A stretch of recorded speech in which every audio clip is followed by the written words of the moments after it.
উপস্থিত অনলাইনের মধ্যে যারা রয়েছেন, নাম ধ্যান সুস্থি যজ্ঞে প্রত্যেকের সবাই পরম দয়ালের আতুল চরণের প্রার্থনা জানে সবাই ভালো থাকুন, শান্তিতে থাকুন, স্বস্তিতে থাকুন এবং দীর্ঘায়ু নিরোগ শরীর করুন এবং ইষ্টকে ইষ্টময় জীবন করে আপনারা প্রতি বাড়িতে বাড়িতে তার কথা বলুন। আমি এতক্ষণ ধরে কেয়া দাস মার মন্ত্রমুগ্ধের মতন শুনছিলাম। একদম এত সুন্দর করে মা বললেন, এত সুন্দর করে মন্ত্রমুগ্ধের মতো একদম বসে বসে শুনছিলাম যে এত সুন্দর করে বলছেন। সত্যিকার আমাদের এইভাবে চলা উচিত। শুক্রবার দিন আমাদের দেবঘর থেকে আচার্য দেব পূজন অবিন্দা পাঠিয়েছিলেন, ঋত্বিক দাদাদের পাঠিয়েছিলেন আমাদের মন্দিরে, এখানে নন্দকুমার মন্দির, তমলুক মন্দির, মেদিনীপুর, পূর্ব মেদিনীপুরের সমস্ত কর্মীদের নিয়ে আমাদের বসছিলেন। তিনি ইনস্ট্রাকশন দিয়েছেন কিভাবে চলতে হবে। যেভাবে বললেন কর্মী সম্মেলন আমাদের তিনি বলেছিলেন 1 ঘন্টা 10 মিনিট। তারপরে মায়েরা মাতৃ সম্মেলনের পরে যেমন যাজন করতে বেরায়, ডিপি ওয়ার্ক, যেটা মানুষগুলো হারিয়ে গেছে, সে কথাও তিনি আবার রিপিট করলেন। আচার্যদেবের ইচ্ছা, আচার্যদেব সব কথাই আপনারা মা বললেন, অনেক কথাই বলেছেন ঠিকই। তিনি একটা কথা খুব গুরুত্বপূর্ণ ভাবে বললেন, আচার্যদেব বলে পাঠিয়েছেন, স্বরূপদাকে পাঠিয়েছেন, ডক্টর স্বরূপ চক্রবর্তীকে পাঠিয়েছেন। স্বরূপদা বললেন আমাদের কর্মী সম্মেলনে, সেই শুক্রবার দিন ছিল, তিনি একটা বললেন, আচার্যদেব বলছেন যে আপনি ইষ্ট নিয়ে চলছেন, আপনি ইষ্ট কথা বলছেন, সৎসঙ্গ করছেন, মাতৃ সম্মেলন যাজন করছেন, সবকিছু করছেন, একদিন আমাদের চলে যেতে হবে। কিন্তু পরবর্তী জেনারেশন যদি ইষ্ট নিয়ে না চলে, তাহলে ভাববেন সারাটা জীবন আপনি ইষ্টকে ফাঁকি দিয়ে চলেছেন। আচার্যদেব এই কথা বলে পাঠিয়েছেন। আমাদের পরিবারগুলোকে ঠিক করতে হবে, আমাদের পরিবার, ছেলে মেয়ে সবাইকে ঠিক করতে হবে। আগে পরিবার ঠিক করি, তারপর পাড়া প্রতিবেশী, তারপর গুরু ভাইদের কথা, আননোন যেসব ব্যক্তি তাদের কথা ঠিক করব। আমরা ঠিক ঠিক চলছি তো? আমরা তাকে ফাঁকি দেইনি তো? আমি চলে যাওয়ার পরে আমার অবর্তমানে আমার ছেলেমেয়েরা ঠিক চলবে তো? এই মা একটি ঘটনা বলেন, 14 বছর পরে তার ছেলের একটা পরিস্থিতি অনুযায়ী তিনি গেলেন। আমরা ঠিক করে না চললে আমরা তো, আচার্য বলেন আপনিও ফাঁকি দিয়েছেন এবং পরবর্তী জেনারেশনও ফাঁকিতে পড়ে গেলেন। তাকে ছাড়ার কোনো গতি নেই, তাকে নিয়েই চলা আমাদের জীবনযাত্রা। এই শ্রাবণ পরিক্রম, উত্তরবঙ্গ থেকে একটি গুরু ভাই এসছেন, তিনি ঠাকুর বাড়িতে এসছেন, কিন্তু আসার সময় প্রাকৃতিক দুর্যোগ, ট্রেনের গন্ডগোল, এই জন্য তিনি যথাটাইমে পৌঁছাতে পারেননি, প্রায় 2 দিন লেগে যায়। রাত্রি 12টা নাগাদ তিনি পৌঁছান দেওঘরে। ভাবলেন এত রাত্রে আনন্দবাজার বন্ধ হয়ে গেছে, দোকানপাট সব বন্ধ হয়ে গেছে। সে একটা দোকানদারকে ডেকে মুড়ি আর একটু মিষ্টি খেয়ে রাত কাটিয়ে দিয়েছে, পরের দিন সকালে আনন্দবাজার করা যাবে। ব্যাস, পরের দিন উঠে তিনি গেছেন, ঠাকুরের প্রার্থনা করে তিনি গিয়েছেন, গিয়ে ঠাকুরের কাছে বসেছেন। ঠাকুর তাকে জিজ্ঞাসা করলেন কখন এলি? বলে আগে ঠাকুর অনেক রাত হয়েছে, প্রায় 12টার উপর হয়েছে তখন। তাকে আনন্দবাজার কথা জিজ্ঞাসা করলো, কি খেলি? বলে আগে আমি দোকানদারকে উঠিয়ে, আনন্দবাজার সব বন্ধ হয়ে গেছে, আমি একটু মিষ্টি আর একটু মুড়ি খেলাম। তুই বড় মার কাছে গেলি না কেন? বড় বউর কাছে গেলি না কেন? বলে মাকে বিরক্ত করতে আর গেলাম না আমি এত রাত্রে। ঠাকুর বললেন ছেলে মায়ের কাছে যাবে, মা বিরক্ত প্রকাশ করে নাকি? তাহলে দেওঘরের আসার তোমার সার্থকতা হয়। ছেলে মায়ের কাছে যাবে, মা বিরক্ত প্রকাশ করবে কিনা? আর বড় বউ,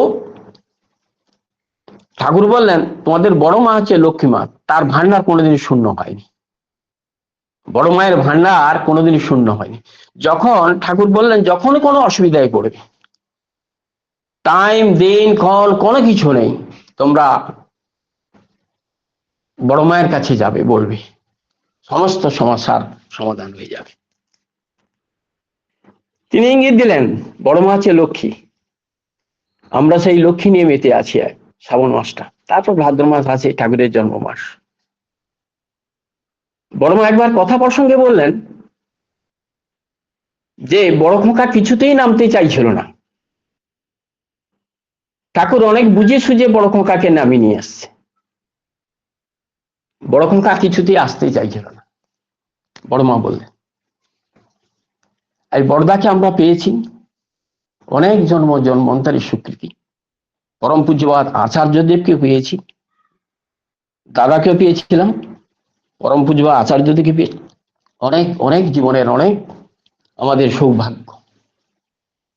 ঠাকুর একবার যে ঘরের ধামে তখন তিনি এসছেন, আচার্যদের শ্রী শ্রী দাদা তখন ছিলেন, দাদা এবং মেজদা সুবোধার বাবা পরম পূজ্যপাদ মেজদা সুবোধাকে দীক্ষা দিয়েছিলেন। ঠাকুর নিজেই দীক্ষা দিয়েছিলেন। দীক্ষা দেওয়ার পরেই তিনি বললেন যে দাদু ভাই, তোমাদের কিন্তু আমি খুব চিনি, আগে থেকে আমি খুব চিনি। ঠাকুর বলছেন, দীক্ষা দেওয়ার পরে বলছেন। আচার্যদের শ্রী শ্রী দাদা কিছু বলছেন না, মেজদাও কিছু বলছেন না। ঠাকুর বললেন, আমি তোমাদেরকে, ভগবান জিসাসের 12 জন পার্ষদ ছিল, তার মধ্যে তোমরা 2 জন। তাহলে আমাদের কর্মফল অনুযায়ী কিভাবে আসতে হয়? ক্ষেত্র ভাবে। আমাদের ক্ষেত্রটা মা একটু বললেন, আমাদের চলন বলন শুধু করলে হবে না, মাতৃ সম্মেলন করলে হবে না, আমাদের চরিত্রগত করতে হবে, চরিত্রে চরিত্রায়তন করতে হবে, আমাদের চলন বলন ঠিক যেন থাকে। ঠাকুর চলার সাথীতে বলেছেন, চলা বলাই বলে দেয় তুমি কেমন মানুষ, কি চাও, কি পেতে পারো, বাণী সংখ্যা 14। আমার চলা বলাই যেন বলে দেয় আমি কেমন মানুষ, আমি কি চাই, কি পেতে চাই। আর ঠাকুর কি বললেন, আচার্য শ্রী দাদাকে মেজদাকে বললেন, তোমাদেরকে আমি চিনি, ভগবান জিসাসের 12 জন ভক্ত ছিল, তার মধ্যে তোমরা 2 জন। এগুলো শুনলে আমাদের চিন্তার ব্যাপার। ঠাকুর শীতকালে যে ঘরধামে বসে আছেন, একটি গুরু ভাই পাটালি নিয়ে আসছেন, শীতের গুড় নিয়ে আসছেন। ঠাকুরের সঙ্গে পাবনা জেলা হিমায়তপুর থেকে কালী ষষ্ঠী মা চলে আসছেন ঠাকুরের সঙ্গে। তা ঠাকুর জিজ্ঞাসা করলেন, কি রে, ওটাতে কি আছে? বলে, আগে শীতের গুড়ের পাটালি নিয়ে আসছে। ঠাকুর কালী ষষ্ঠী মাকে বললেন, এই কালী ষষ্ঠী বড় বৌরি দিয়া। কালী ষষ্ঠী মা সেই পাটালিটা হাতে নিতে ঠাকুর বললেন, কালী ষষ্ঠী হিমায়তপুর গ্রামের কথা আমার মনে পড়ে। যখন ওই পাটালি দিয়ে যখন পায়েস হতো, তখন তার কি সুমিষ্টি গন্ধ, চারদিকটা যখন ভব করতো। কি কালী ষষ্ঠী? কালী ষষ্ঠী মাকে জিজ্ঞাসা করছে। কালী ষষ্ঠী মা ঠাকুরকে বলছেন, হ্যাঁ ঠাকুর, আবার আবার আবার আমরা হিমায়তপুর ফিরে যাব, আবার গুড়ের পাটালি হবে, আবার পায়েস হবে, আবার আমরা প্রাণ ভরে খাবো, মন ভরে খাবো। ঠাকুর বললেন, তুই কি বলছিস? ঠাকুর জানেন যে আর ফিরে যাওয়া যাবে না পাবনা জেলা হিমায়তপুর গ্রামে,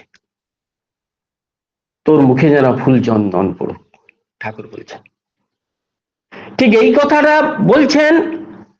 কালী ষষ্ঠী মা গুড়ের এই পাটালিটা নিয়ে বড় মার কাছে যাবে, এমন সময় একটি গুরু ভাই এসে বললেন ঠাকুরকে, ঠাকুর, কুষ্টিয়া থেকে একজন গুরু ভাই এসছে।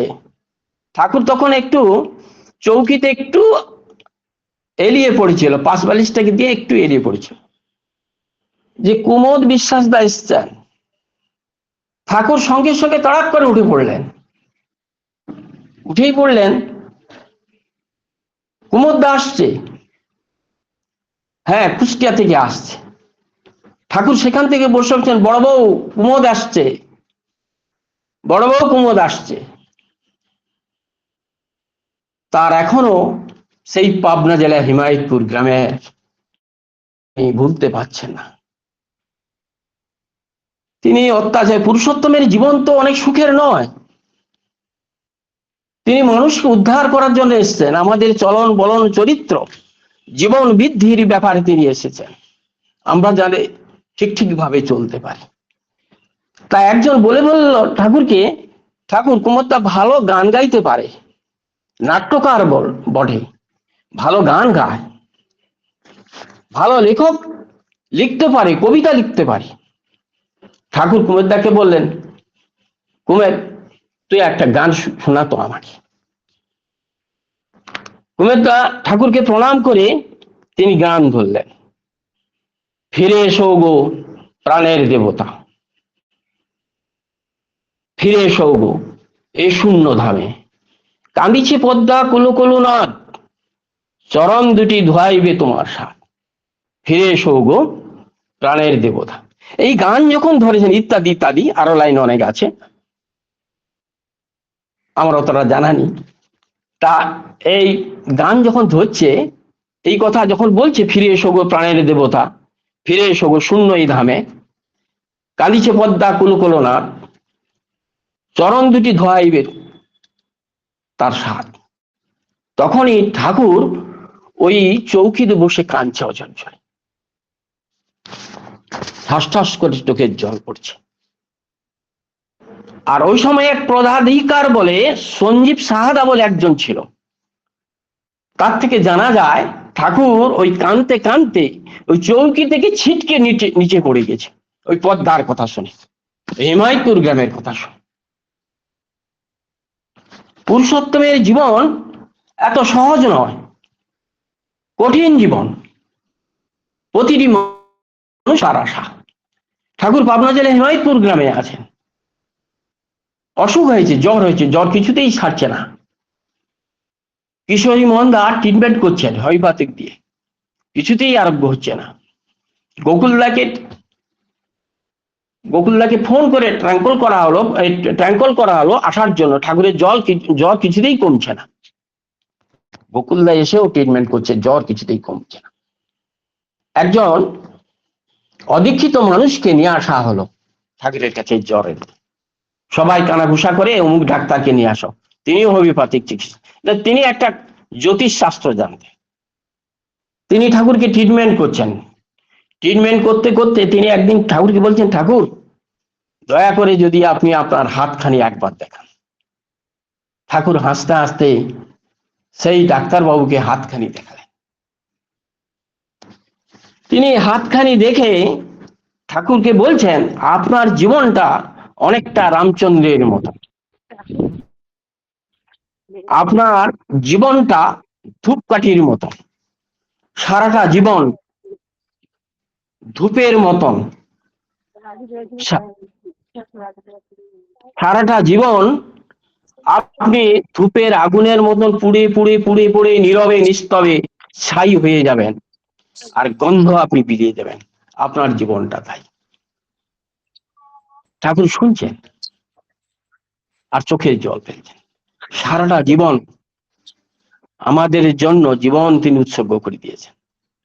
মানুষ কিভাবে বাঁচতে পারে, কিভাবে বাড়তে পারে, কিভাবে জীবন থেকে তিনি, কিন্তু মানুষ তো তাকে আমাদের কর্মফল অনুযায়ী আমাদের কিন্তু আসতে হয়েছে। এই কর্মফল যখন শেষ হয়ে যাবে আমাদের কিন্তু চলে যেতে হবে। কে কার মা? উনি তো আমার মা আগে ছিলেন না, এখনো না, পরের জন্মও তিনি মা হবে না। এই কর্মফল যখন শেষ হবে তখন চলে যেতে হবে। 12 বছরের ছেলে একটা, সে মারা গেল, একটা ছোট শিশু সে তার মায়ের কোলেতে মারা গেল, একটা ছোট শিশু সে গর্ভজাত সন্তান অবস্থা সে মারা গেল, এর কৈফিয়ত কে দিবে? কেউ বলতে পারবে? এই কৈফিয়ত কারোর জানা নেই,